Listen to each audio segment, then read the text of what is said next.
So I want to just move us on because, you've given us the highs and lows and you've painted a very vivid picture for us.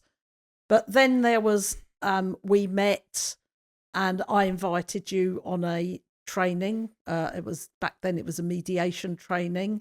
And I'd love to hear about that transition and what you discovered when you came on that training. And then we'll move into where you are today. So, very much the storybook I'm telling you was very theatric. Okay.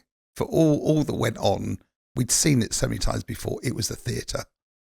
And sometimes I used it as a theatre. And I remember I was in my 40s and I was screaming at everyone, which I promised I'd never do. I screamed and I realised I screamed my last scream. I'd had enough. It was so painful to me. I was so upset at myself for where I'd got to and what I was doing, and it was happening again. That when I found the mediation training, it opened a doorway that was like a doorway to another world. It was something I'd never heard of, something I'd never understood. Everything we did was transactional. Everything was based on fear and threat. Everything was a game of consequences. Everything was manipulation.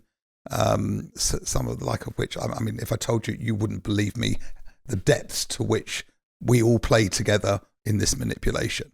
But it was uncomfortable. It dealt in dishonesty. Never ever felt safe. Used to go out to work 3-4 o'clock in the morning because I couldn't sleep. I didn't know what it was going to be next. And what I learned from the mediation is there was another language to life.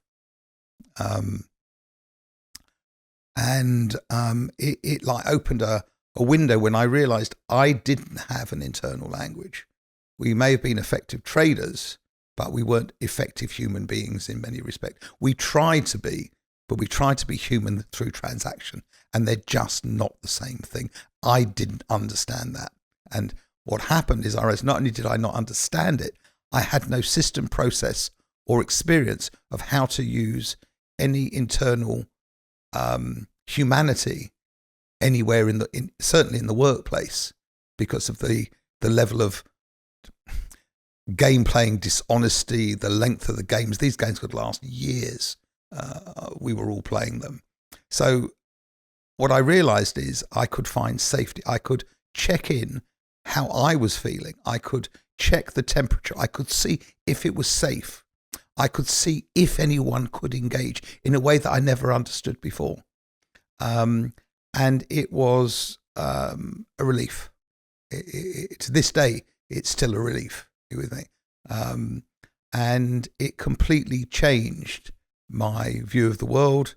It changed my view of my ability to communicate in anything other than a commercial way, which in the end was successful but lonely.